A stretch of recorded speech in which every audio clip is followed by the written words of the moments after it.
Okay. So, ladies and gentlemen, welcome to the class. And we covered in the last week a very important lecture, and that was about we use the packet tracer. If you remember, we use the packet tracer, and we tried to learn about the protocol suite. और उसमें हमने आपको दिखाया कि अगर हमारे पास for example एक client है जो कि HTTP क्लाइंट है, यानी कि वेब क्लाइंट है, और दूसरी तरफ हमारे पास एक वेब सर्वर है। अगर ये क्लाइंट यहां से इसको रिक्वेस्ट भेजता है और जो सर्वर है वो उसको रिस्पांस देता है, तो इसमें क्या अमल होता है। तो हमने देखा कि सबसे पहले आपकी एप्लीकेशन ने एक रिक्वेस्ट की।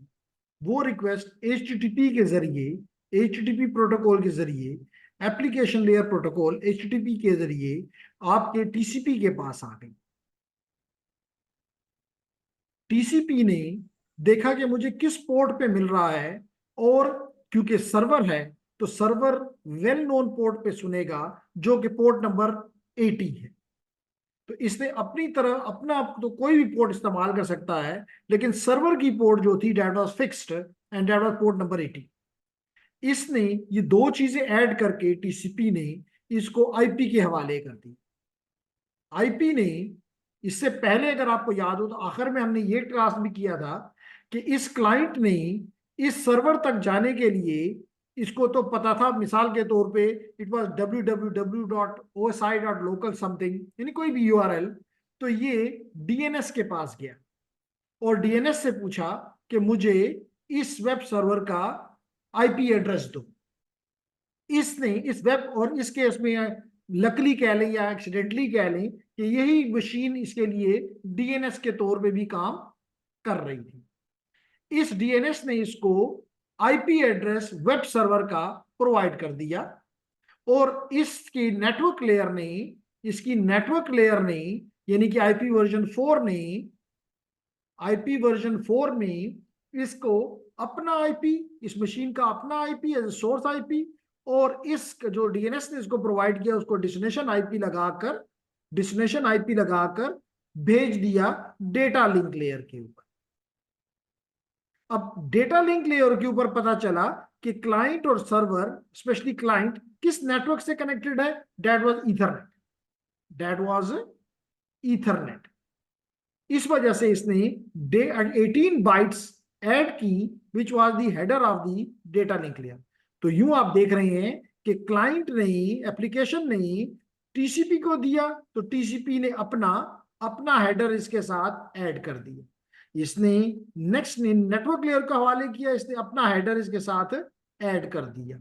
और मैं कंप्लीट डिटेल्स बताऊंगा कि हर एक प्रोटोकॉल क्या हेडर ऐड करता है, लेकिन शॉर्ट में आपको ये कम से कम पता चला कि TCP ने अपनी पोर्ट नंबर जिसपे इसको मिला एप्लीकेशन से, और डेस्टिनेशन का पोर्ट नंबर ऐड किया इसके हेडर के थ्रू।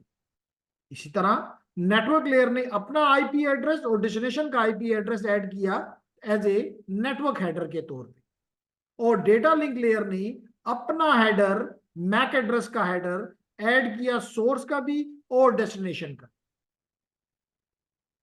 एज ए हेडर, और इसको दे दिया फिजिकल लेयर के हवाले। और फिजिकल लेयर ने इसको बिट्स में या सिग्नल्स में कन्वर्ट करके भेज दिया किसकी तरफ, मीडियम के थ्रू सर्वर की तरफ।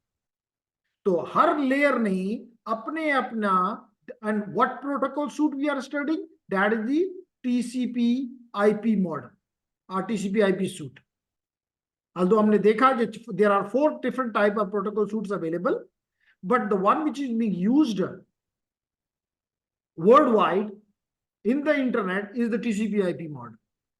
नेटवेयर का मॉडल है, नोवल नेटवेयर का, that is obsolete. Apple talk का, that is obsolete, no more used. ठीक है। तो लेडीज एंड जेंटलमैन, हमने देखा कि हर लेयर अपनी कुछ इंफॉर्मेशन इसके साथ ऐड कर रही है, और इस अमल को भी आपको पता है कि इस अमल को कहते हैं इनकैप्सुलेशन। अब जब ये सर्वर पे पहुंचा तो लाजमी तौर पर उसे फिजिकल लेयर ने रिसीव किया। फिजिकल लेयर ने रिसीव करने के बाद इसको कन्वर्ट कर दिया बिट्स को, सिग्नल इनटू बिट्स, एंड हवाले कर दिया डेटा लिंक लेयर के। अब लकली इस केस में ये इसकी डेटा लिंक लेयर भी ईथरनेट ही थी, डिफरेंट भी हो सकती थी, लेकिन यहाँ पे क्योंकि डायरेक्टली कनेक्टेड थे, ईथरनेट के ऊपर रिसीव हुआ। ईथरनेट चेक किया कि क्या डेस्टिनेशन का मैक जो यहां पे ऐड किया गया था, क्या वो मेरा है, क्या वो मेरा है, अगर है तो मुझे इसको अपर लेयर के हवाले करना चाहिए, और अगर नहीं है तो आई शुड थ्रो इट। तो इसने मैक को पढ़ा, डेस्टिनेशन मैक को, और अपने मैक को कंपेयर किया। कंपेयर करने के बाद इसको पता चला कि हाँ ये मेरे लिए ही है, ये मेरा ही मैक एड्रेस है, इसलिए इसने ये हेडर रिमूव करके इसको नेटवर्क लेयर के हवाले कर दी। नेटवर्क लेयर ने देखा कि इसके ऊपर डेस्टिनेशन का आईपी किसका है, ये तो मेरा ही है, इसका मतलब ये मेरे लिए ये पैकेट है, इसलिए इसने इसको रिमूव किया। लेकिन ये याद रखें कि इसमें मैक एड्रेस ऑफ डेस्टिनेशन जब है तो MAC address of the source भी है, जो कि रिटर्न में इसको इस्तेमाल होगा। इसी तरह अगर इसमें डेस्टिनेशन का आईपी है तो जिसने भेजा है उसका आईपी भी मौजूद है। फिर हमने ये उस पोर्ट के ट्रांसपोर्ट लेयर के हवाले कर दिया। इस पे डेस्टिनेशन का पोर्ट भी था और सोर्स का पोर्ट भी था, सोर्स का पोर्ट भी था। हमने डेस्टिनेशन का पोर्ट को देखा तो वो बाय क्योंकि हमें पता है कि पोर्ट 80 है फॉर HTTP, इसने पोर्ट नंबर 80 के जरिए एप्लीकेशन लेयर को हवाले कर दिया। तो हर लेयर उसको रिमूव करता गया हेडर्स को, और इस अमल को हमने पढ़ा हुआ है कि डी कैप्सुलेशन या डी इनकैप्सुलेशन कहते हैं। क्लियर है? अब जब इसके पास एप्लीकेशन के पास आया, उसने इसकी रिक्वेस्ट HTTP रिक्वेस्ट को पढ़ा, तो पता चला मिसाल के तौर पे कि इसका index.html पेज को चाहिए। इसने वो पेज लगाया और दोबारा ट्रांसपोर्ट लेयर को दे दिया। अब इसने अपना सोर्स का पोर्ट तो 80 लिखा, डेस्टिनेशन का पोर्ट जिसपे आया था, जो डेस्टिनेशन जो के उसके इसमें सोर्स पोर्ट के तौर पे लिखा हुआ था, इसने ये इस्तेमाल किया। तो इसको इसने, मैं कलर चेंज कर देता हूं, जो ये वाला एड्रेस था इसने डेस्टिनेशन पोर्ट के तौर पे इस्तेमाल कर लिया, और इसके एड्रेस को जो कि डेस्टिनेशन के तौर पे लिखा था सोर्स पोर्ट के तौर पे ऐड कर दिया। इसलिए आपने देखा कि उलट गया था।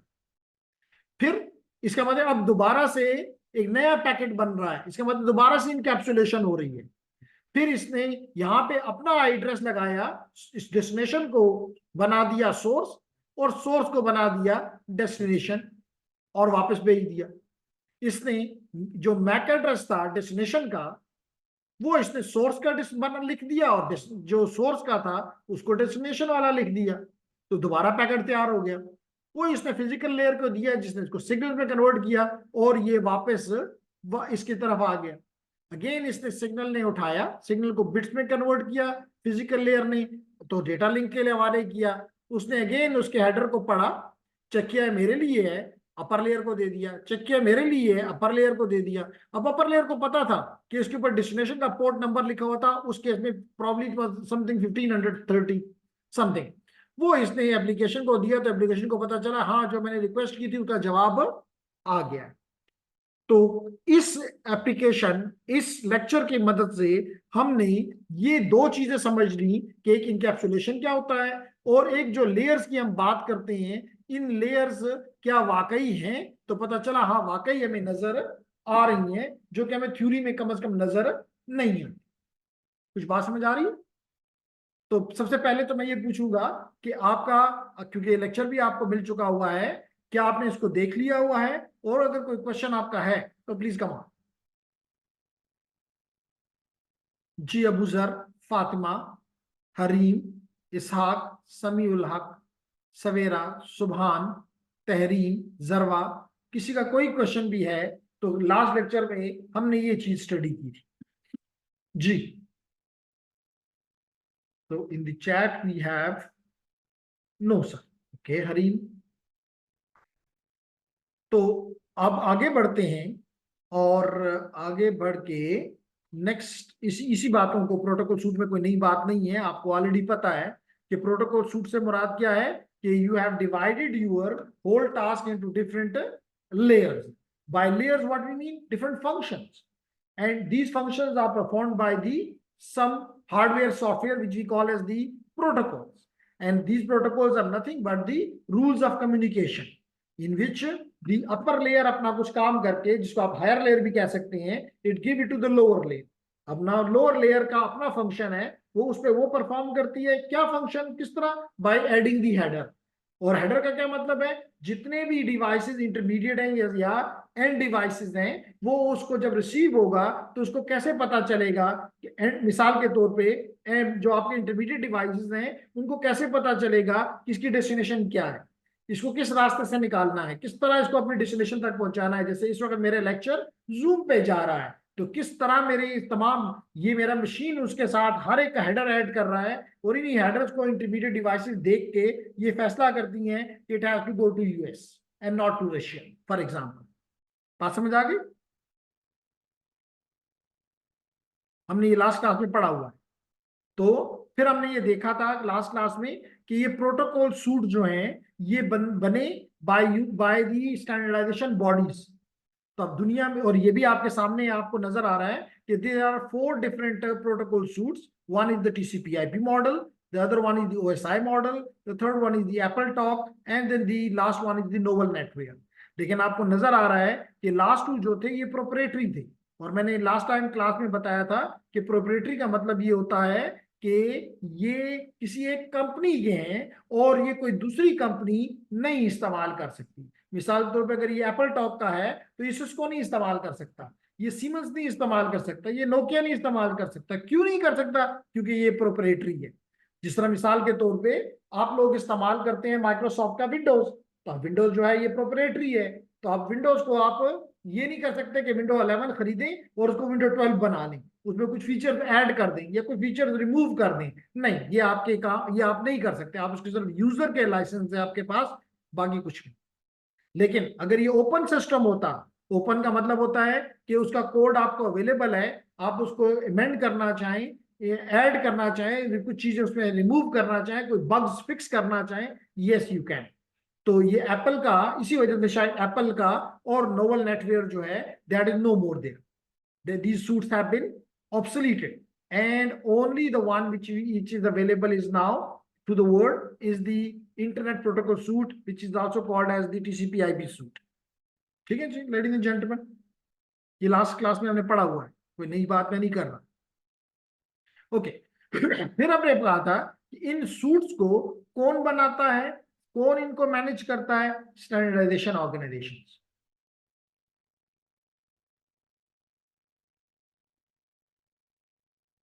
Okay, the same question asked by the सुभान।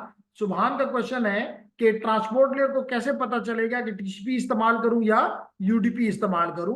तो लास्ट टाइम मैंने जवाब इसका ये दिया था कि ये एप्लीकेशन लेयर का काम है कि वो, जिस तरह मिसाल के तौर पे आप एक लेटर लिखते हैं, आप एक सुभान लेटर लिखते हैं, अब आपकी मर्जी है कि आप उसको लेट इट बी कौन कौन सी लिपर्ड के हवाले कर देते हैं, या आप जीपीओ के हवाले यानी जनरल पोस्ट ऑफिस के हवाले कर देते हैं, या कोई भी दूसरी ऑर्गेनाइजेशन के हवाले कर देते हैं भेजने के लिए। तो ये किसकी मर्जी है? एप्लीकेशन यानी जिसने बनाया है उसकी मर्जी है। इसी तरह जब भी कोई एप्लीकेशन लिखी जाती है, नेटवर्क एप्लीकेशन की बात कर रहा हूं, तो नेटवर्क एप्लीकेशन ये डिसाइड करती है। मिसाल के तौर पे लास्ट टाइम भी हमने ये एग्जांपल ली थी कि अगर HTTP है या HTTPS है, अब इस दोनों लेयर, इन दोनों एप्लीकेशन लेयर प्रोटोकॉल्स ने केवल जो एप्लीकेशन काम कर रही है उसने पहले से ही डिफाइन किया हुआ है कि it will always be using TCP। इसके मुकाबले में अगर आप यूज कर रहे हैं मिसाल के तौर पे DNS, आप यूज कर रहे हैं DHCP, आप यूज कर रहे हैं फॉर एग्जांपल स्ट्रीमिंग वीडियो या वीडियो ऑन डिमांड, अब इन एप्लीकेशन ने पहले से डिफाइन किया हुआ है कि they will be using the UDP and never TCP। जवाब मिल गया? तो जब हम ये पढ़ लेंगे, अब आपका क्वेश्चन दूसरा ये हो सकता है कि भाई एप्लीकेशन कैसे ये डिसाइड करती है?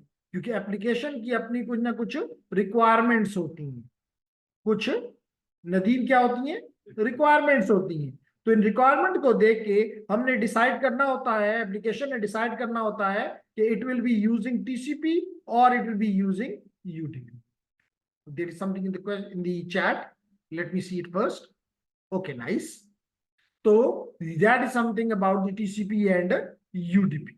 तो अब आपका क्वेश्चन ये है कि भाई ये स्टैंडर्डाइजेशन बॉडीज कौन कौन सी हैं। तो यही आपको लास्ट टाइम आखिरी स्लाइड में बताया था कि आपके पास मुख्तलिफ स्टैंडर्डाइजेशन बॉडीज हैं जिनका काम ये है, क्या उनका फायदा क्या है। पहले तो ये है कि इनका फायदा क्या है स्टैंडर्डाइजेशन बॉडीज का, कि हम दुनिया ये चाहती है, एंड यूजर ये चाहता है, ऑपरेटर्स ये चाहते हैं कि वो प्रोप्राइटरी सोल्यूशन की तरफ ना जाए, वो प्रोप्राइटरी सॉल्यूशंस की तरफ ना जाएं, बल्कि वो ओपन सॉल्यूशंस की तरफ जाएं। और अभी मैंने आपको थोड़ी देर पहले एक्सप्लेन किया कि प्रोप्राइटरी में और ओपन में क्या फर्क होता है। प्रोप्राइटरी का मतलब है कि वो किसी कंपनी की मलकियत है और आपको सिर्फ इस्तेमाल की इजाजत है, बाकी आप उसको कुछ भी नहीं कर सकते। मतलब I worked for many years in PTCL, and I saw that mostly the telecom is working on proprietary, and that was the reason telecom was suffering. क्यों? क्योंकि मिसाल के तौर पे I was working in Siemens, and by using the Siemens machines, by using the Siemens systems, I worked in Siemens systems, I worked on the Alcatel systems, I worked on the ZTE systems, for example. So they are the different organization. Alcatel is from France, Siemens is from Germany, and ZTE is from China. तो अब इनका आप ये नहीं कर सकते कि siemens से कुछ चीजें खरीदें, आप ये नहीं कर सकते कि सीमेंस से कुछ चीजें खरीदें और कुछ चीजें अल्काटेल से ले लें और कुछ चीजें जेटी से ले लें और अपना सिस्टम बना लें। अगर आपने सिस्टम सीमेंस का लिया तो सारी चीजें सीमेंस की लेनी पड़ेंगी। अगर आपने एक सिस्टम अल्काटेल का ले लिया, एक टेलीफोन एक्सचेंज कंप्लीट आपने अल्काटेल की ली है, तो सारी चीजें आपको अल्काटेल से लेनी होगी। और अगर उसमें कोई मसला है तो आप अल्काटेल का मसला सीमेंस को नहीं बता सकते, आप अल्काटेल का मसला जेटी को नहीं बता सकते, हवावे को नहीं बता सकते, सिस्को को नहीं बता सकते, क्योंकि वो मसला का हल सिर्फ और सिर्फ सीमेंस के पास है। इवन अगर आपने उस सिस्टम को अपग्रेड करना है, आप समझते हैं कि जी अब ये कोई नई चीजें आ गई हैं, तो सीमेंस ही को पास जाओगे, सीमेंस वाले अल्काटेल के पास, अल्काटेल वाले ही जाएंगे कि जी आपके पास ये नई चीज आई है तो हमारे सिस्टम में ऐड कर दें, और फिर वो जो मर्जी कॉस्ट आप पे रखे, आप नहीं कह सकते कि नहीं जी कम करो, दूसरा वेंडर तो मुझे दे रहा है और सस्ता दे रहा है, तुमसे मैं क्यों महंगा लूं। नहीं, दूसरा कोई दे ही नहीं सकता। तो that was the biggest problem, जिसकी वजह से दुनिया went for the open standard. तो ओपन स्टैंडर्ड के क्या क्या एडवांटेजेस हैं, क्यों इनकरेज किया जा रहा है। सबसे पहली बात तो ये है लेडीज एंड जेंटलमैन कि ये ओपन इंटरऑपरेबिलिटी। इंटरऑपरेबिलिटी का मतलब है कि आपने मिसाल के तौर पे राउटर दिया सिस्को से और स्विचेस दे रही है आपने मिसाल के तौर पे हवावे से, नो प्रॉब्लम, इंटरऑपरेबल आएंगे। लेकिन अगर आपने प्रोप्राइटरी में लिया होता, तो अगर आपने सिस्को से मिसाल के तौर पे राउटर लिया, तो फिर आप बाउंड थे कि आप स्विचेस भी सिस्को से लेंगे। तो इंटरऑपरेबिलिटी का मसला आता। तो ओपन स्टैंडर्ड का फायदा यह है कि आज आप मिसाल के तौर पर लैपटॉप आपने फॉर एग्जांपल आपने डेल से लिया, आपने एचपी से लिया, आपने तोशिबा से लिया, लेकिन कोई मसला नहीं, आप उसमें हार्ड ड्राइव किसी दूसरी कंपनी की लगा सकते हैं, आप उसमें सीडी रोम किसी और कंपनी की लगा सकते हैं, इवन उसमें सीडी या यूएसबी ड्राइव किसी भी कंपनी की लगाएं, कोई मसला नहीं, because it is all interoperable. ठीक है, पहली बात जिसकी वजह से ओपन स्टैंडर्ड्स की तरफ लोगों का या कंपनीज का, ऑर्गेनाइजेशंस का, कस्टमर्स का रुझान है। Number 2, competition. अब लाजमी तौर पे क्योंकि किसी की, इससे क्या होता था, अगर ओपन नहीं है प्रोप्राइटरी तो क्या होता था, मोनोपोली बनती थी, मोनोपोली होती थी किसी कंपनी की। वो मेरा जो है इक्विपमेंट जो है वो लेट करें पीटीसीएल में लगा हुआ है, तो पीटीसीएल बाउंड है कि वो मेरे से हर चीज खरीदेगी, हर सोल्यूशन मेरा खरीदेगी, किसी और का सोल्यूशन नहीं इस्तेमाल कर सकती। That was a monopoly. लेकिन यहाँ पे फायदा ये ओपन स्टैंडर्ड में कि आपको पता है कि वही काम सीमेंस भी कर रहा है, वही काम सिस्को भी कर रहा है, वही काम हवावे भी कर रहा है, वही काम जूनिपर भी कर रहा है, तो ना मसला। इसका मतलब है कि आपके लिए क्या हुआ, कंपनीज के लिए कंपटीशन आ गया। जब कंपटीशन आया तो लाजमी तौर पे चीजों पे कंपटीशन में ये होता है ना कि एक कहता है जी मेरा आइटम बेहतर है, कहते हैं अच्छा ठीक है मैं आपसे खरीद लेता हूँ, और दूसरा कहता है जी मेरा चीज सस्ती है, मेरी चीज ज्यादा ड्यूरेबल है। तो देन यू हैव ए दी, जो यूजर है, जो ऑपरेटर है, उसके पास एक चॉइसेस होती हैं। तो यूं ये सारे वेंडर जो है उसके आपस में compete करते हैं, और compete करने के साथ साथ नई नई चीजें देते हैं जिसको कहते हैं इनोवेशन। तो यूं टेक्नोलॉजी में तेजी आई। अगर कोई भी कंपनी अपनी चीज को इंप्रूव नहीं करती, definitely it will be out. तो देन इसका मतलब है कि जिस भी कंपनी ने मार्केट में रहना है, it has to innovate its products. मेरी बात समझ आ रही है लेडीज एंड जेंटलमैन? कि अगर कल आपसे कोई पूछ ले कि व्हाई ओपन स्टैंडर्ड्स, तो you should have the answer कि जी it is because of the interoperability, that is because of the competition among the vendors, that is because of the innovations. So this all is pointing toward the open standards. फिर हमने कहा कि standard organisations are, जो भी standard organisations हैं जो कि आपको यहाँ पे नजर आ रही है, मिसाल के तौर पे IEEE है, IETF है, अयाना है, ITU है, EIA है, TIA है, ICAN है, ये और इसके अलावा और भी बहुत सी हैं। इन सब का एक चीज ये है कि ये वेंडर न्यूट्रल है। वेंडर न्यूट्रल का मतलब है कि किसी एक वेंडर को, जैसे मिसाल तो कभी आपके राइट साइड पे मैंने मुख्तलिफ कंपनीज के नाम लिखे हैं, ये किसी कंपनी को सपोर्ट नहीं करते, बल्कि ये तमाम कंपनीज के लिए न्यूट्रल होते हैं। ये जिसकी चीज अच्छी है उस अपना स्टैंडर्ड देते हैं, जो मर्जी इसको इंप्लीमेंट करे और चीज बेचे, हमें इससे कोई फर्क नहीं पड़ता। दूसरा, ये नॉन प्रॉफिटेबल ऑर्गेनाइजेशन, इनका काम पैसा बनाना नहीं है, इनका काम बस ये है कि इतना कमाओ कि अपना खर्चात चला सको, बाकी प्रॉफिट इनका, जैसे कि आम बिजनेस में प्रॉफिट होता है, यहाँ पे प्रॉफिट की बात नहीं की जाती। फिर हमने कहा कि established to develop and promote the concept of open standard. तो ये जो हमारी स्टैंडर्डाइजेशन बॉडीज हैं, they are for the open standards, ये इसको प्रमोट करते हैं, ये प्रोप्राइटरी सॉल्यूशन को प्रमोट नहीं करते। जी, any question about the screen, any about the slide which you are looking at, ladies and gentlemen? जो बात आपको समझ ना आ रही हो, मुश्किल लग रही हो, तो sure you can ask. No? Okay. इसका ये भी मतलब नहीं कि अगर एक स्टूडेंट नो कह दे तो बाकी भी सवाल करने पे कोई पाबंदी है। लाजमी तौर पे अगर एक को नहीं, एक को सारी बातें समझ आ गई हैं, तो हो सकता है कि दूसरा हो जिसको 50% समझ आया हो, 70% समझ आया हो, तो उसके लिए ओपन है। वो कहे जी ठीक है उसको समझ आई तो वेल एंड गुड, मुझे नहीं समझ आई, मुझे ये चीज दोबारा बता। Clear everyone?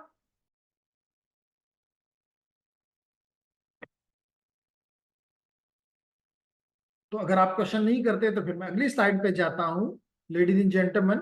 तो वही बात आपकी कि इंटरनेट स्टैंडर्ड्स के लिए कौन कौन सी कंपनीज है, कौन कौन सी स्टैंडर्डाइजेशन बॉडीज हैं जो कि काम कर रही हैं, और उनकी मुख्तलिफ गोल्स हैं, और एक के गोल दूसरे के काम में इंटरफेयर नहीं करते।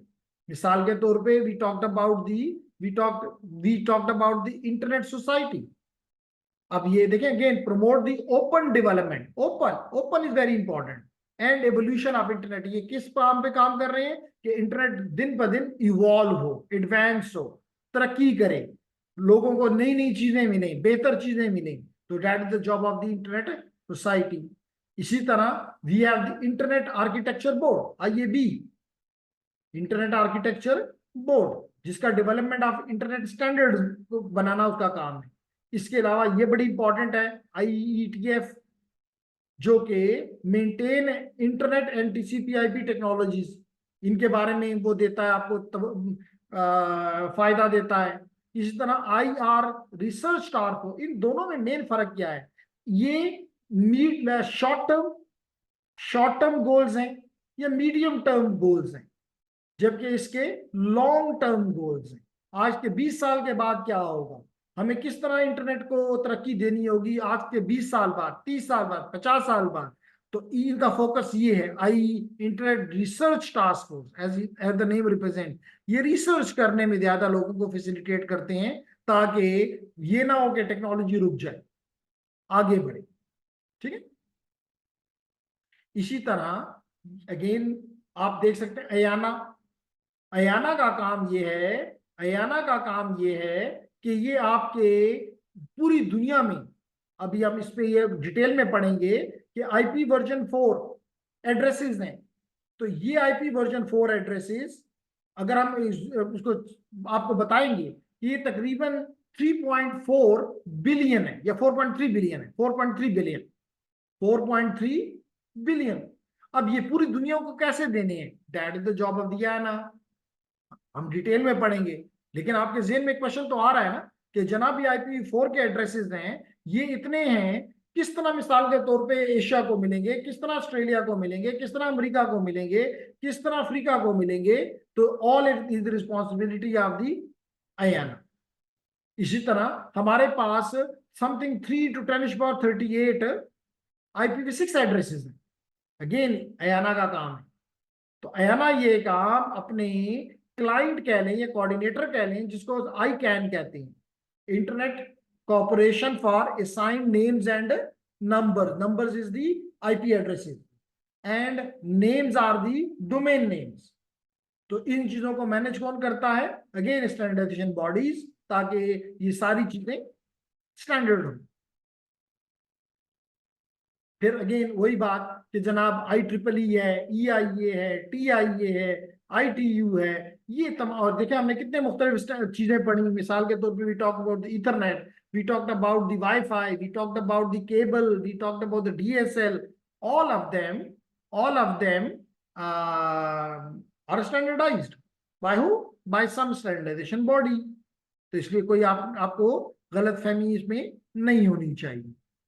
अब नेक्स्ट टॉपिक जो है हमारा ladies and gentleman, that is about the reference models.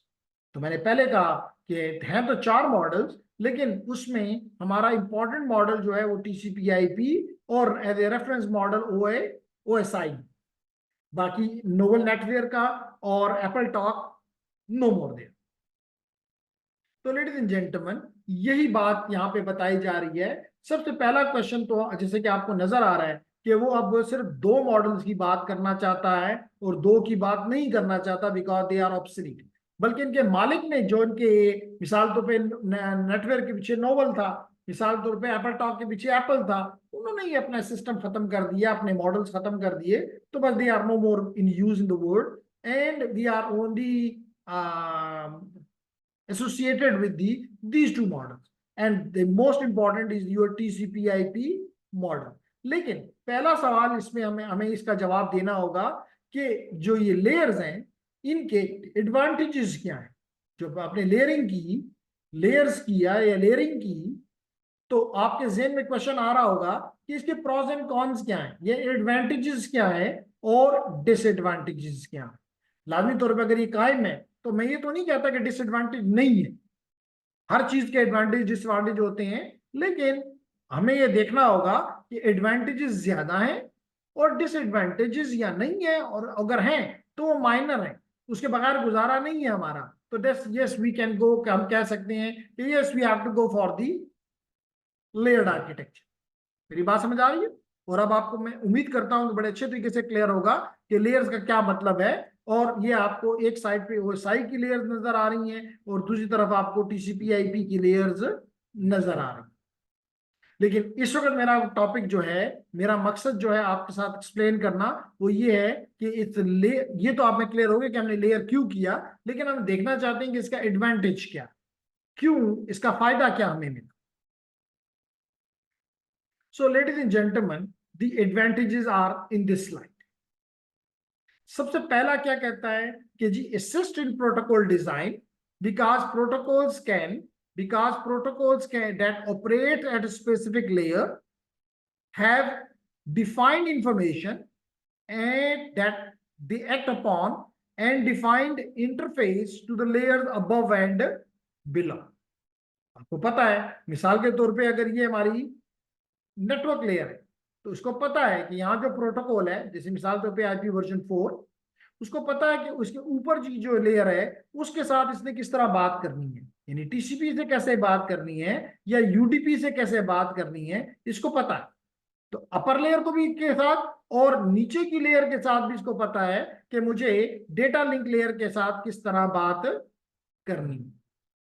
तो लाजमी तौर पे अगर ये प्रोटोकॉल, ये लेयरिंग ना होती तो फिर लाजमी तौर पे सारा कुछ में एक ही पूरा यूनिट होता, तो फिर बड़ा, अगर आप किसी एक जगह भी चेंज करते हैं, सबसे बड़ी रीजन ये है कि अगर आप किसी एक जगह भी चेंज, और अगर आप चेंज नहीं करते इसका मतलब है कि आप एवोल्यूशन नहीं कर रहे। तो देखें ना, जैसे अब IPv4 के बाद IPv6 आ गया, अगर IPv6 आ गया है तो इसका मतलब है कि नया प्रोटोकॉल यहाँ आया। तो क्या इससे TCP को फर्क पड़ा, UDP को फर्क पड़ा, या इसको फर्क पड़ा? नहीं पड़ा। ये बहुत बड़ा एडवांटेज है।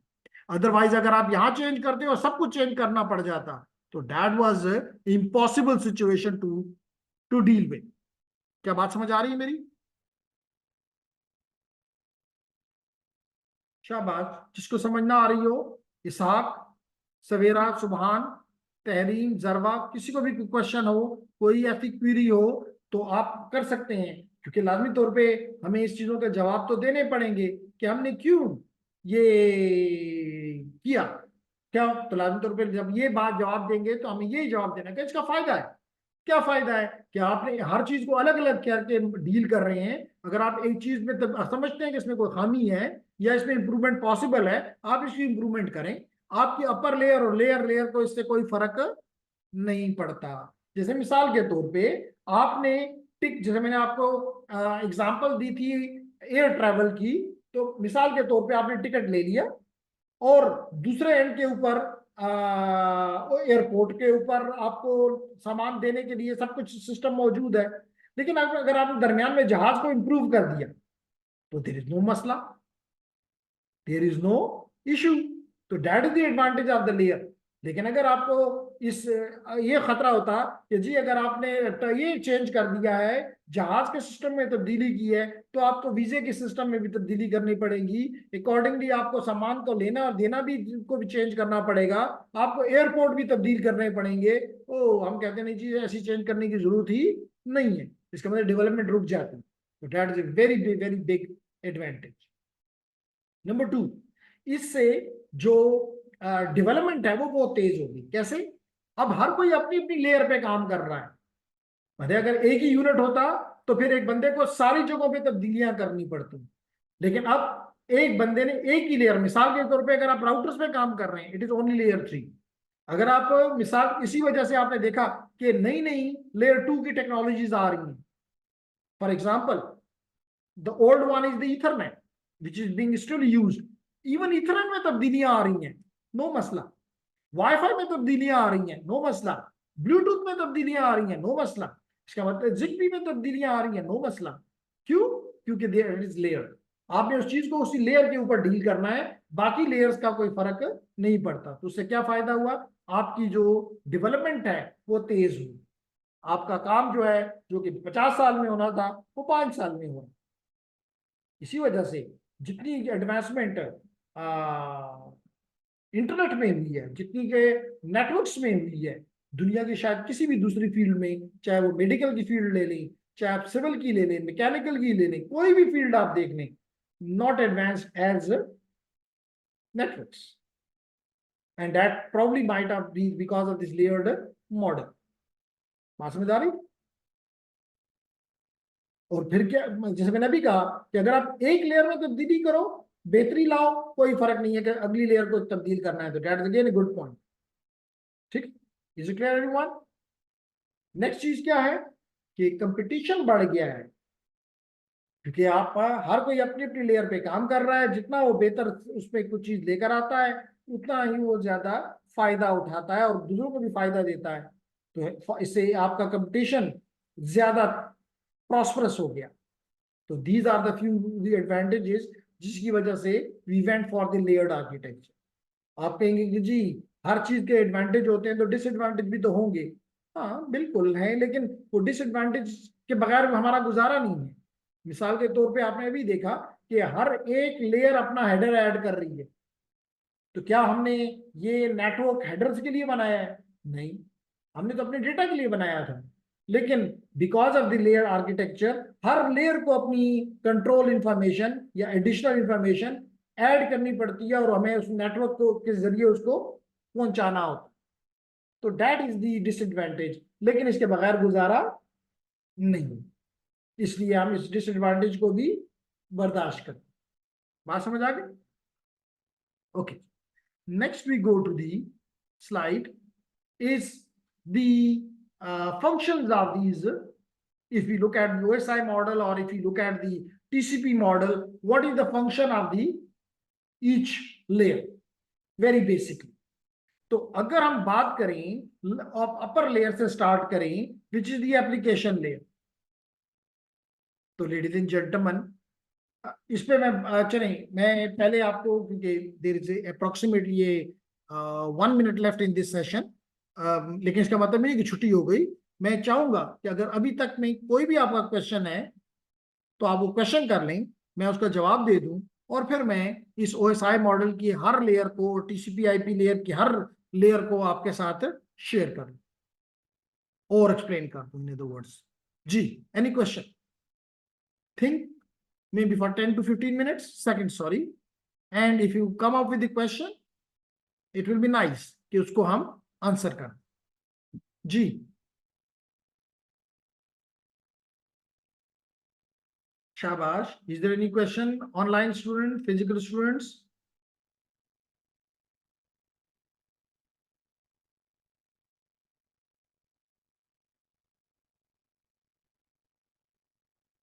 In the chat is from Abu Zar, no question, but link भेजें। ओके, लिंक भेजूं? हाँ जी, भेजें जी, लिंक भेजें, क्यों ना भेजें। Okay, so ladies and gentleman, we are continuing, और हम बात कर रहे थे कि whether we have a OSI model with 7 layers as you can see on the screen, or we have the TCP/IP model where we have 4 or 5 layers, so each layer have certain meaning, मकसद, function। आपको आपको पता है कि अगर मिसाल के तौर पे जब भी कोई एप्लीकेशन स्टार्ट होती है, मिसाल के तौर पे इस वक्त 2 या 3 एप्लीकेशन की एग्जांपल मैं आपको दे सकता हूं। इस वक्त मेरी स्क्रीन पे जो एप्लीकेशन रन हो रही है, the name of this layer is, क्या नाम है जी जिससे आप ये देख रही हैं, प्रेजेंटेशन देख रहे हैं, पावर पॉइंट। इसी तरह अभी आपको जो लिंक दिया गया, दैट इज थ्रू व्हाट्सएप। इसी तरह जो आपको ये रिकॉर्डिंग मिल रही है, दैट इज थ्रू जूम। तो अगर मैं आपको यहाँ पे एक टास्क मैनेजर दिखाऊं, तो आपको नजर आएगा टास्क मैनेजर से कि हर एक एप्लीकेशन एक या एक से ज्यादा प्रोसेस, देखिए यहाँ प्रोसेस नजर आ रहे हैं। तो देखिए जूम के ये 2 प्रोसेस चल रहे हैं मेरी मेरी मशीन पे, जिसकी वजह से I am connected with Zoom. इसी तरह there are multiple application which are running on this computer and giving me different, जैसे मिसाल के तौर पे you can see here as, देखिए एज यहाँ पे चल रहा है, यहाँ पे गूगल क्लासरूम चल रहा होगा, देखिए एज चल रहा है। तो there are multiple different application which are running. देखिए मिसाल तो पे अजान चल रही है, इसी तरह निवडिया। तो it means you can see here that hundreds of different application. देखिए माइक्रोसॉफ्ट अभी मैंने कहा था, power point, media player, MATLAB, word, देखिए सारी चल रही हैं। इसके बैक के ऊपर ये एप्लीकेशंस चल रही हैं। Is it clear? तो कहने का मकसद कि एप्लीकेशन का काम ये होता है कि प्रोसेस जनरेट कर। तो जब आप मिसाल के तौर पे यहाँ पे, जैसे कल हमने एग्जांपल ली थी लास्ट क्लास में कि हमारे पास HTTP की जो एप्लीकेशन थी, उसने जब एक प्रोसेस स्टार्ट किया तो हमारे टास्क मैनेजर में उसका प्रोसेस एक्टिव हो गया। जैसे अभी आपने देखा गूगल क्लासरूम, सॉरी ये अभी आपने देखा कि क्रोम के, एज के मुख्तलिफ प्रोसेसेस मेरे टास्क मैनेजर में चल रहे हैं। तो इसका मतलब है कि हमारी एप्लीकेशन लेयर, यहां से एक प्रोसेस यहां से क्रिएट होता है, एक डेस्टिनेशन पे क्रिएट होता है। इसका मतलब, और फिर ये प्रोसेस इस प्रोसेस से कम्युनिकेट करता है। इसलिए हम कहते हैं कि the function of the application layer is process to process communication, ठीक है। तो जितने भी प्रोटोकॉल्स हैं एप्लीकेशन लेयर पे, they are involve in the process to process communication. और याद रखें ये बात भी कि इस लेयर के ऊपर, एप्लीकेशन लेयर के ऊपर जो आपका डेटा होता है, normally we call it a message और डेटा। अब आप ये वाला डेटा, ये प्रोसेस अगली लेयर को which is the presentation layer, हम हर लेयर को पढ़ेंगे। हम जो ही ये चैप्टर खत्म करेंगे तो will be starting from one and we will moving up, और जब हम ये अप कंप्लीट करेंगे तो कोर्स खत्म हो जाएगा। तो मकसद ये है कि ये सारी की सारी जो आपको लेयर्ड आर्किटेक्चर है स्पेशली टीसीपी/आईपी का, इसका आपको सारी चीजों का पता। तो you can see here presentation का क्या काम है, मिसाल के तौर पे फॉर्मेटिंग करना, कि किसके मिसाल के तौर पे कंप्रेशन करना, ये इनकोडिंग करना, they are the functions of the presentation layer. इसी तरह सेशन लेयर का क्या काम है, that is the session layer, जो आपकी प्रेजेंटेशन लेयर से डेटा आता है, ये उसको मैनेज करता है कि डेस्टिनेशन के साथ किस तरह एक्सचेंज किया जाए। अभी आप देखेंगे कि जब हम टीसीपी मॉडल पढ़ेंगे तो ये सारे के सारे तीनों काम होते तो तीनों हैं, लेकिन that is been done by the application layer. फिर ये आ जाता है ट्रांसपोर्ट लेयर। जब ये ट्रांसपोर्ट लेयर पे आता है और ये अपना हेडर लगाता है, तो आपको मैंने पहले बताया कि या यहाँ पे टीसीपी काम कर रहा होगा या यहाँ पे यूडीपी काम कर रहा होगा। तो ये मैसेज अगर टीसीपी के हवाले होता है तो वी कॉल्ड इट ए, इस पीडीयू को क्या कहते हैं, सेगमेंट। क्या कहते हैं, सेगमेंट। और अगर ये यूडीपी के हवाले होता है तो we call it a UDP datagram, UDP datagram.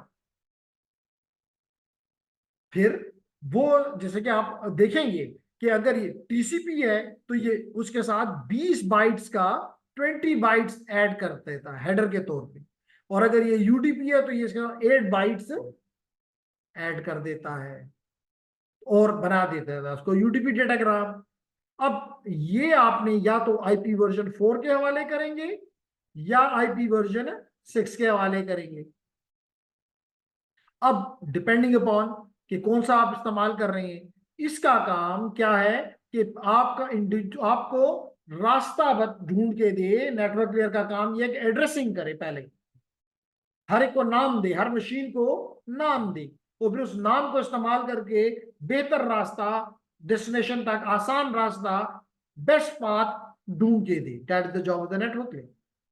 और यहां पे हम इसको कहते हैं आईपी डेटाग्राम या आईपी पैकेट, आईपी डेटाग्राम या आईपी पैकेट, ये जस्ट पैकेट भी कह सकते हो, IP packet.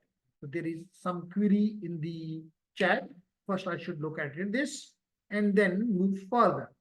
And question is TCP 20 bytes और UDP 8 byte, इसकी रीजन लाजमी तौर पे इसका, जैसे क्वेश्चन ये पूछा गया कि अगर इसी क्वेश्चन को आप यूं भी करें तो अगर आप टीसीपी है मिसाल के तौर पे, यहाँ पे आपने क्वेश्चन तो यहाँ से आपने टीसीपी से उठाया, इसका भी जवाब देता हूं, लेकिन आप फिर ये क्वेश्चन भी कर सकते हैं कि अगर IPv4 है तो 20 बाइट्स और अगर IPv6 है तो 40 बाइट्स।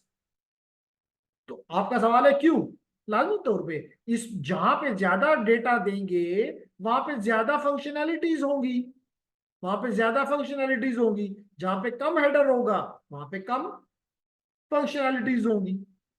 तो जो प्रोटोकॉल ज्यादा फंक्शनैलिटीज देगा that will be having more bytes to add, और जहां पे आपको कम आपको फैसिलिटीज देगा that will be adding less.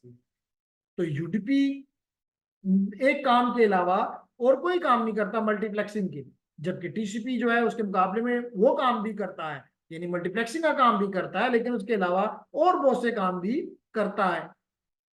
बात समझ आ गई सवेरा? There is again something in the chat. G. Okay, then we can move. Then is the data link layer, जो कि जब अपना हेडर लगा देता है तो फिर हम उसी को क्या कहते हैं, फ्रेम्स। क्या कहते हैं, फ्रेम। तो अगर कोई आप कभी कहे फ्रेम में इशू है तो समझ लो कि आप किस लेयर पे काम कर रहे हो, डेटा लिंक लेयर पे। और आपको पता है कि फ्रेम में मोस्टली हेडर भी लगाते हैं और ट्रेलर भी लगाते हैं, and then it is given to the physical layer, जहां पे इसको according to the medium, according to the transmission system, इसको सिग्नल्स में कन्वर्ट कर दिया जाता है। एंड देन दी सिग्नल्स, और कंप्यूटर साइंस के लोग इसको बिट्स कहते हैं, तो आप कह सकते हैं बिट्स या signals propagate on to the net. बात समझ आ गई? अब आपको कुछ समझ आया कि क्या किस तरह ये ओएसआई मॉडल काम करता है? Clear? Then ladies and gentleman, अगली स्लाइड लाजमी तौर पे टीसीपी के बारे में होनी चाहिए, जैसे कि है। तो अगेन आप देख सकते हैं उसी तरह जो जो काम मैंने आपको 3 लेयर्स के बताए कि प्रोसेस टू प्रोसेस कम्युनिकेशन, मैंने बताया कि जी उसकी फॉर्मेटिंग, उसकी कंप्रेशन, उसका सेशन बनाना, all are done by the application. Then after this you will going to the transport layer. Transport layer में वही तरीका, वेदर इधर इट विल बी टीसीपी और UDP, and accordingly it will be named as segment or UDP datagram। और then और function क्या है, जब हम ये हेडर्स को पढ़ेंगे तो you will come to know कि जी टीसीपी क्या करता है। मिसाल के तौर पे ये मल्टीप्लेक्सिंग करता है, मिसाल के तौर पे ये फ्लो कंट्रोल करता है, ये फ्लो कंट्रोल के साथ साथ ऑर्डर डिलीवरी करता है, ये अगर कोई पैकेट लॉस हो जाए तो उसको रीट्रांसमिशन करवाता है। तो देखो कितने ज्यादा काम कर रहा है। जिससे कि ना आपने मार्केट में जाए और आपने ज्यादा चीजें खरीदनी है तो फिर ज्यादा पैसे लगाने हैं, आसान सी बात है। ठीक, फिर क्या है जी, अबाउट द इंटरनेट लेयर, जिसको आप नेटवर्क लेयर भी कहते हैं।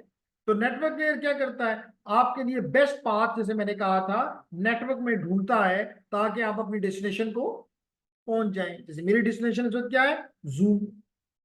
इसी तरह फिर आपकी नेटवर्क एक्सेस लेयर, जो कि अगेन आप कह सकते हैं कि 2 लेयर पे मुश्तमिल है। एक और सबसे इंपॉर्टेंट चीज नेटवर्क एक्सेस लेयर में या डेटा लिंक लेयर में होती है, that is your network interface card. Network interface card.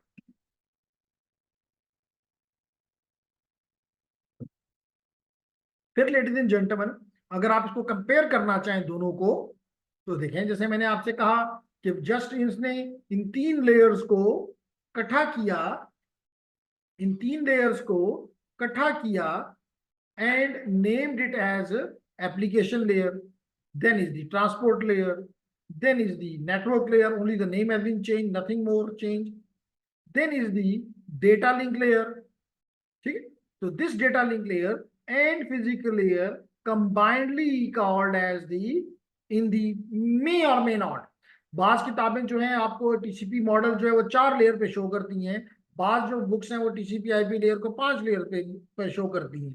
तो it doesn't matter, your network access layer is responsible for the NIC part, which is the data link layer, and then the signals and all this stuff which I explained to you।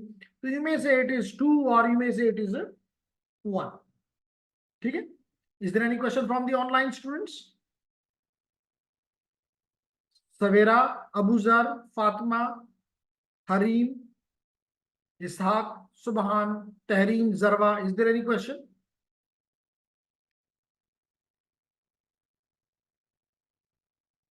So if you don't have any question, I can proceed। और ये वाला task जो था ये हमने एक last week में किया था पैकेट ट्रेसर में, जिसमें हमने इन्वेस्टिगेट किया था दोनों टीसीपी आईपी और यूडी ओएसआई मॉडल्स को, और हमने इस मॉडल के ऊपर क्या चीज लेकर गए थे, एचटीटीपी ट्रैफिक। और इस ट्रैफिक को नेटवर्क पे ले जाके हमने टीसीपी आईपी सूट को एक्सप्लेन किया। तो मैं देख लेता हूं कि चैट में अगर कोई चीज हो। क्लियर है सर, तो इट्स नाइस। सो उसके बाद हमारा टॉपिक आ जाता है इज द डेटा इनकैप्सुलेशन। और आपको पता है डेटा इनकैप्सुलेशन का मतलब हेडर्स का ऐड करना है? लेकिन इसमें कुछ और टर्म्स भी सिखानी है, वो भी हम सीख लेते हैं। सबसे पहली टर्म जो आपको सिखानी है, that is the segmenting messages. That is segmenting messages. और जहां तक मुझे याद पड़ता है कि ये क्वेश्चन मुझसे पहले भी किया गया था, और अभी आपको मैं उसका एग्जैक्ट आंसर, क्लियर आंसर उम्मीद है कि दे दूंगा। मैंने आपसे ये कहा था कि अगर मिसाल के तौर पे मैं आपको ये दिखाऊं कि चंद दिन पहले, अभी देख लेते हैं कि कितने दिन पहले, अगर आप ये मेरे इसको चेक करें, ये इमेजेस को मैं आपके सामने ला रहा हूं, तो ये आपको नजर आ रहा है कि ये आपके इसी मंथ में विच इज दिसंबर, जो कि अभी खत्म नहीं हुआ, इसमें मैंने ये एक फाइल डाउनलोड की और इसका माशाल्लाह साइज जो है वो 5.4 गीगाबाइट्स है।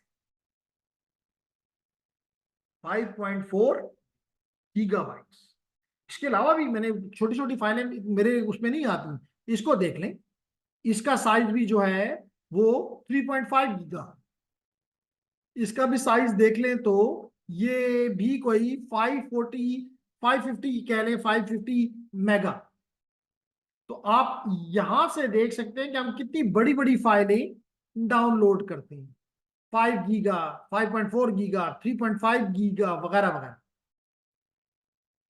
अब क्वेश्चन ये है कि अगर इस फाइलों को देख के लेडीज एंड जेंटलमैन, अगर मैं 5 गीग लेट करेंगे, 5 गीग की फाइल, 5 गीग की फाइल बाइट्स होगी, बिट्स नहीं, बाइट्स। तो अगर मैं इसको बिट्स में कन्वर्ट करूं तो मल्टीप्लाई बाय 8, क्योंकि आपको पता होना चाहिए कि एक बाइट में कितने बिट्स होते हैं, 8 बिट्स।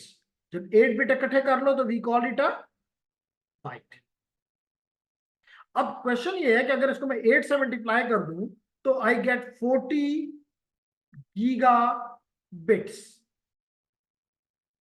और याद रखो, गीगा का मतलब है, गीगा का मतलब है बिलियन, जिसको उर्दू में कहते हैं अरब। इसका मतलब है कि 40 अरब बिट्स का ये एक फाइल है। ये फाइल इंडिया में किसी कंप्यूटर पे पड़ी हुई थी, इंडिया में किसी कंप्यूटर पे, जहां से मैंने ये उठाई। ओके। अब क्वेश्चन ये है लेडीज एंड जेंटलमैन कि अगर हर एक मीडियम ट्रांसमिशन सिस्टम, हर एक ट्रांसमिशन सिस्टम का कोई ना कोई, हर एक ट्रांसमिशन सिस्टम में कोई ना कोई बिट एरर रेट होता है, इसमें कोई शक हमें नहीं। बिट एरर रेट का मतलब है, रेट का मतलब पर सेकंड। तो बिट एरर रेट का मतलब कि एक सेकंड में चंद नंबर ऑफ बिट्स एरर में आ सकती हैं। मिसाल के तौर पे मैं कहता हूं कि जी 1 मिलियन बिट में 1 बिट एरर में आती है, एज्यूम करने में क्या हर्ज है। अल्दो आप देख सकते हो 1 मिलियन यानी 10 लाख बिट भेजो, सिर्फ 1 बिट एरर में आएगी, तो ये हमारी कामयाबी है। क्या इसका मतलब है कि अगर कोई शख्स को आप 1 मिलियन, किसी भी शख्स को आप 1 मिलियन आइटम उसके ऊपर रख दें, सिर्फ एक आइटम उससे गिरे और बाकी सारे आइटम वो दुरुस्त पहुंचा दे, तो आप उसको कामयाब कहेंगे कि नाकाम कहेंगे? ना, कामयाब कहेंगे। अब लेकिन अगर आप यहां देखिए, तो अगर मैं कहता कि ये 40 गीग है, तो 40 गीग का क्या मतलब है? 40 गीग का मतलब है, 40 गीग का मतलब है 40,000 मिलियन बिट्स, मिलियन बिट्स, 40,000 10 पर 3 का। अब आपने देखा कि 1 मिलियन में तो एक बिट खराब होती है, तो फिर 40,000 बिट्स में कितनी बिट्स एरर में आएंगी? 40,000 है ना, 40,000, 40,000, तो इसका मतलब 40,000 उसमें एरर में जाएंगी। That is a huge number of bits which are in error. तो ये फाइल जो मैं अगर रिसीव कर भी लेता 4 गीगाबाइट की, 40 गीगा बिट्स की, तो इसमें 40,000 बिट एरर, बहुत बड़ा एरर है। इसका मतलब वो चीज मेरे लिए क्या है? गार्बेज। वो चीज मेरे लिए क्या है? ये क्वेश्चन मुझसे याद पड़ता है कि शायद सवेरा नहीं किया था। तो अगर मैं चले, मैं कहता पहली दफा घंटों लगा के ये 40 गीगा बिट्स कोई 1 सेकंड में या 10 सेकंड में या 1 मिनट में नहीं डाउनलोड हुआ, इट हैज टेकन आवर्स। तो इनका घंटे लग के पता चले कि जी तो इसमें तो एरर है, हम फिर डाउनलोड करते हैं ना, तो फिर दूसरी दफा फिर भी इतने ही, तकरीबन इतने ही। ये तो प्रोबेबिलिटी है ना, प्रोबेबिलिटी मतलब चांस। इससे कुछ ज्यादा भी हो सकता है, कुछ कम भी हो सकता है, लेकिन होगा जरूर। दोबारा भी होता चले, 40,000 बिट ना होती तो 39,000 हो जाते हैं, फिर भी एरर है, फिर भी ये किसी काम का नहीं है। इसलिए हम क्या करते हैं लेडीज एंड जेंटलमैन, हम ऑलवेज अपने डेटा को भेजने से पहले छोटे छोटे पीसेस में डिवाइड कर देते, and that phenomena is called segmentation. ठीक है, अब इसका फायदा क्या है? इसके तीन फायदे अभी आपके सामने ला रहा हूं। लेट करें कि आपने इसको 1 किलो बाइट्स, 1 किलो बिट्स कह लेते हैं, चलेंगे, इसका मतलब 1000 बिट्स।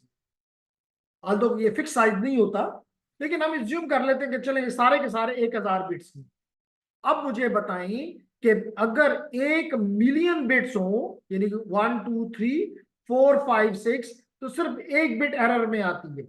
अभी हमने ये जूम किया कि out of 1 million bits only 1 bit comes in error. तो अगर मेरे पास 1000 है, उसमें कितना एरर आएगा? क्रॉस मल्टीप्लाई कर लें तो it will B 1000 divided by 1 this and 10⁻³ इसका मतलब अगर ये कैंसिल भी कर दूं तो चांस ऑफ प्रोबेबिलिटी ये कहती है कि 10⁻³ which is very very small.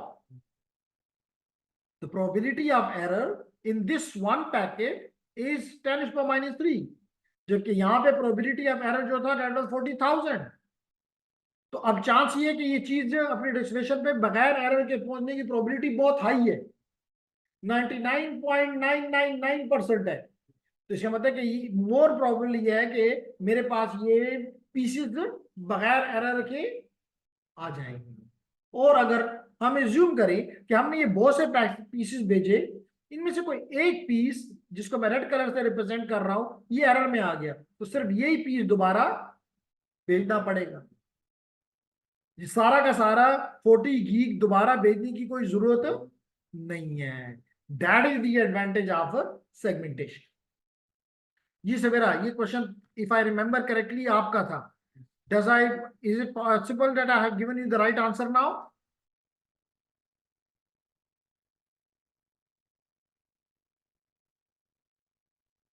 Okay, और ये तो हो गया पहला आंसर। दूसरा, इससे क्या फायदा हुआ?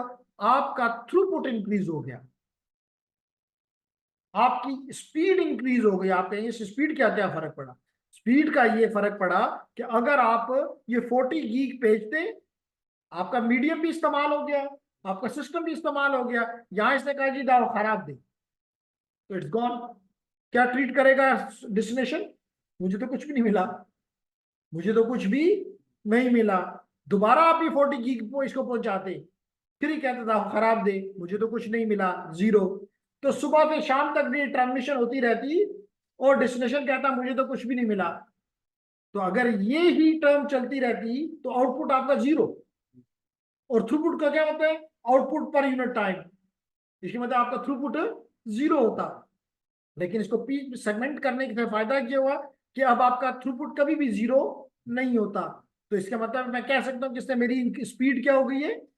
इंक्रीज हो गई है। मेरी एफिशिएंसी किसे कहते हैं? Output by input, output by input.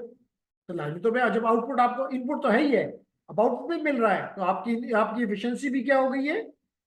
Increase हो गई है, because of the segmenting your data. बात समझ आ गई? Good.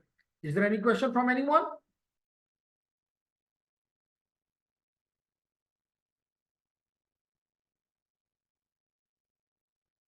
So a rapid question is in the chat. And what is meant by interleaving? Interleaving is not here. Interleaving is किस perspective से interleaving पूछ रहे हो? सुभान, okay. Same term is used in many different areas. Where you are asking about the interleaving?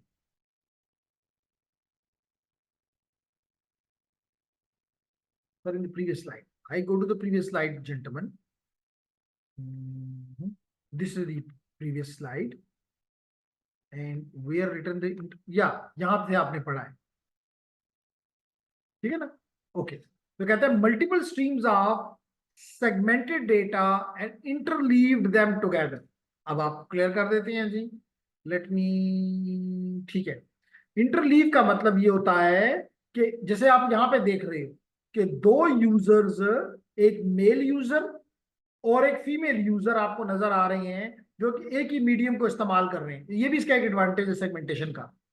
आप देख रहे हैं कि आप एज्यूम कर लें कि मेल यूजर के येलो पैकेट्स हैं और जो फीमेल है इसके ब्राउन पैकेट्स हैं। तो अगर ये एक ही 40 GB की फाइल होती तो ये तो सारा का सारा मीडियम मेल ही कब्जा कर लेता। जब तक इसका डेटा ना जाता तो फीमेल अगर ही बैठी रहती एंड वाइस वर्सा। लेकिन इसके क्योंकि छोटे छोटे पीसेस कर दिए गए हैं, अब इनके डेटा को एक दूसरे के साथ इकट्ठा कर दिया गया है। अब देखें कि एक पैकेट येलो का जा रहा है और पीछे ब्राउन का जा रहा है, फिर येलो का जा रहा है, फिर ब्राउन का जा रहा है। That phenomenon is called multiplexing और इंटरलीविंग। जी सुभान।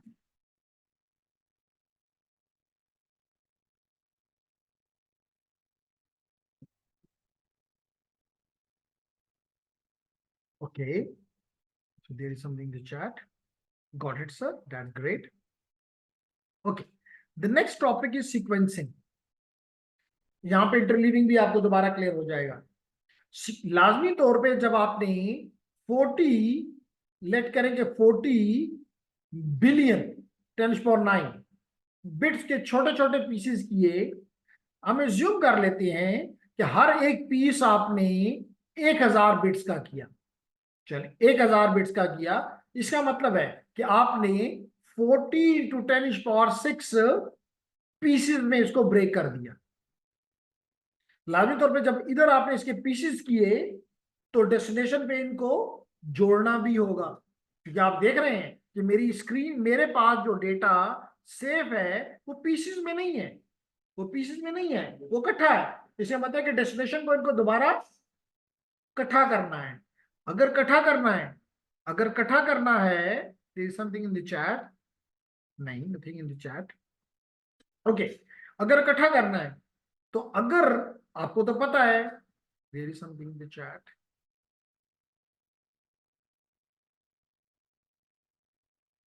ये सेगमेंटेशन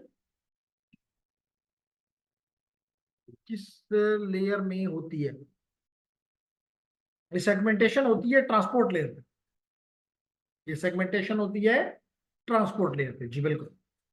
कि एप्लीकेशन ने जितने भी बिट्स में भी उसके पास, जैसे अभी आपने एग्जांपल दी कि उसके पास 40 बिलियन बिट्स हैं, तो उसमें से उसने लेट करो 1000 बिट उठा के इसको नीचे दिए, इसने उसका एक सेगमेंट बना दिया। उसने फिर अगला 1000 दिया, इसने उसका भी सेगमेंट बना दिया। फिर उसने 2000 दिए, उसने 2000 का सेगमेंट बना दिया। फिर उसने 500 दिए, उसने 500 का सेगमेंट बना दिया। तो यूं आपका जो डेटा होता है वो छोटे छोटे पीसेस में बन टूटता जाता। जी सवेरा, ये सेगमेंटेशन किस लेयर में होती है? ट्रांसपोर्ट लेयर पे होती है। क्लियर हो गया?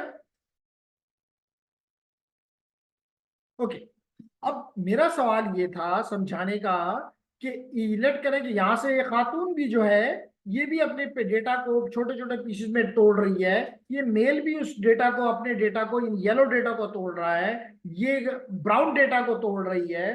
तो क्वेश्चन ये है कि इस मशीन ने इन दोनों को जोड़ना है, इसको अलग जोड़ना है, येलो को अलग जोड़ना है और इस ब्राउन को अलग जोड़ना है। तो अगर इस पे नंबर ना होते तो ये आगे पीछे हो जाते, और अगर ये आगे पीछे हो जाते तो फिर गार्बेज हो जाता। फिर जैसे मिसाल के तौर पे अगर मेरी वीडियो को ही आप एग्जांपल के तौर पे ले लें, अगर इसमें मेरे पहले चंद सेकंड के, लेट को 30 सेकंड का एक पार्ट होता, फिर आखिरी के 40 सेकंड का पार्ट उसके साथ लगा होता, फिर दरमियान का एक 20 सेकंड का पार्ट लगा होता, उससे क्या समझ आती? कुछ भी समझ ना।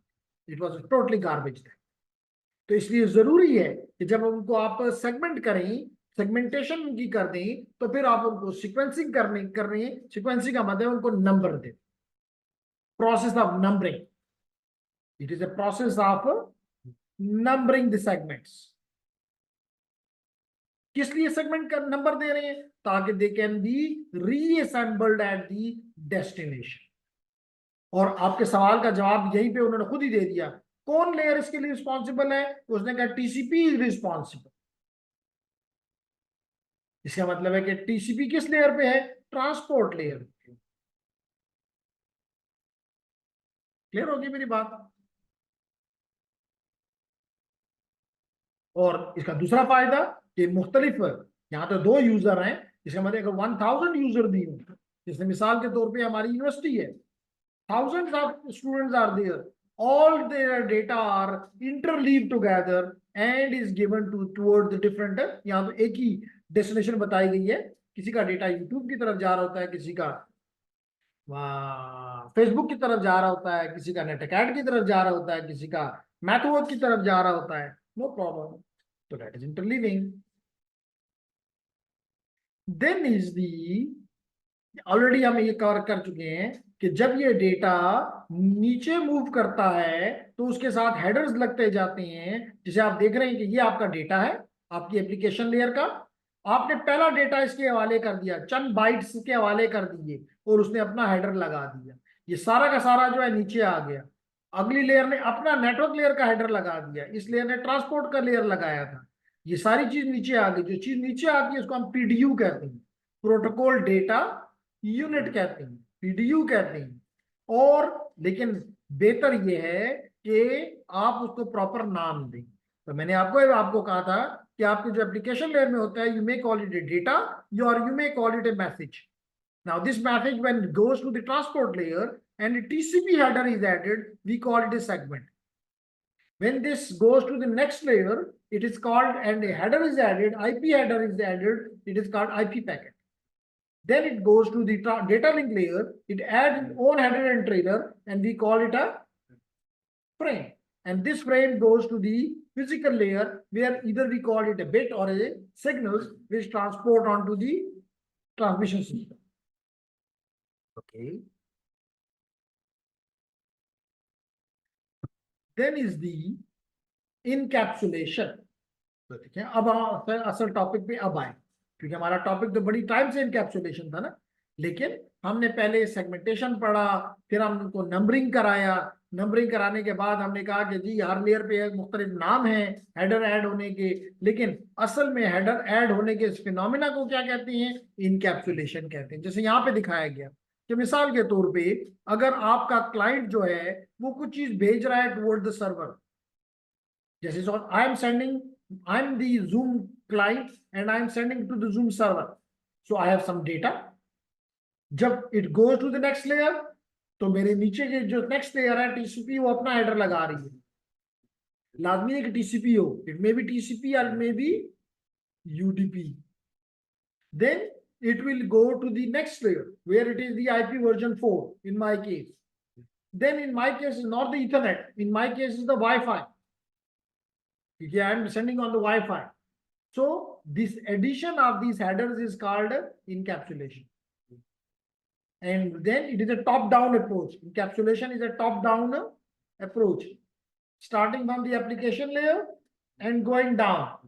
ठीक है ना जी। तो देखिए when although आपको यहाँ तो मुख्तलिफ ये यूं दिखाया गया है कि these are the different headers, these are the different headers, and this is the trailer. And this is the actual data. This is the actual data. However, this data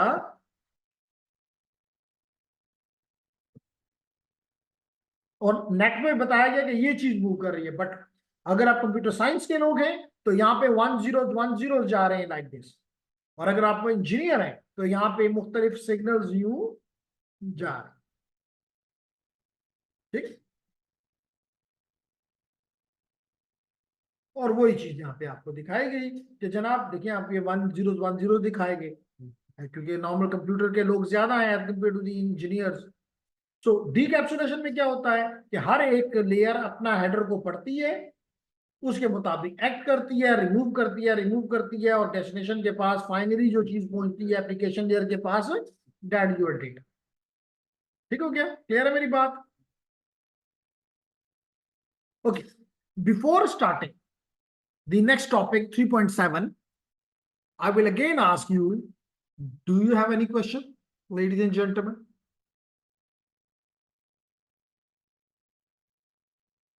Shabash, think about, still we have around more than 4 minutes to end this session. Subhan is saying no, but the females are today very passive, though ke baaz तो उसको सुनते ही जरवा ने सवाल कर वो दे दिया, लेकिन इससे पहले आज तहरीम है या नहीं है, वो क्वेश्चन पूछा करती थी। आज वो खामोश है या है ही नहीं, एब्सेंट है तो सही। Tahreem Zahid is here but not asking any question, passive today. Am I right? दो रीजन हो सकते हैं, इधर तहरीम इज पैसिव और I am explaining in very better way. I don't know what is the reason. शाबाश। Is there any question? Please come on.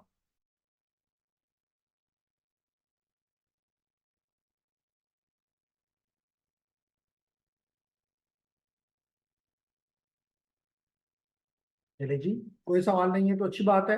हम खुद तो आपको क्वेश्चन नहीं दे सकते। जी, any question from Nadeem? Clear है? तो अगर ये आपको क्लियर है तो चले इस टॉपिक, क्योंकि ये टॉपिक थोड़ा सा लंबा तो मैं नहीं कहूंगा, लेकिन चंद स्लाइड्स इस पे आती हैं, तो यहाँ पे आज इसको हम रोक देते हैं, क्योंकि ये आखिरी टॉपिक है हमारा data 3.7, which is data access, जिसमें हम आईपी एड्रेसेस और मैक एड्रेसेस की बात करेंगे और आपको और भी ज्यादा बेहतर समझ आ जाएगी। लेकिन अगर आपको क्वेश्चन नहीं है तो I stop here for today and will be covering this last topic of this module 3.7 module. And then जो ही 3.7 खत्म होगा तो खुशखबरी ये मिलेगी कि आपको ये तीनों चैप्टर्स पढ़ के और इसका एग्जाम तैयार कर, तो that will be given to you probably during the weekend. So if no question I stop here ladies and gentleman. And लेकिन पहले से बता दूं कि पढ़ना शुरू कर दें, the first exam is near. ठीक है? So no question, may I stop the recording and may I stop the session?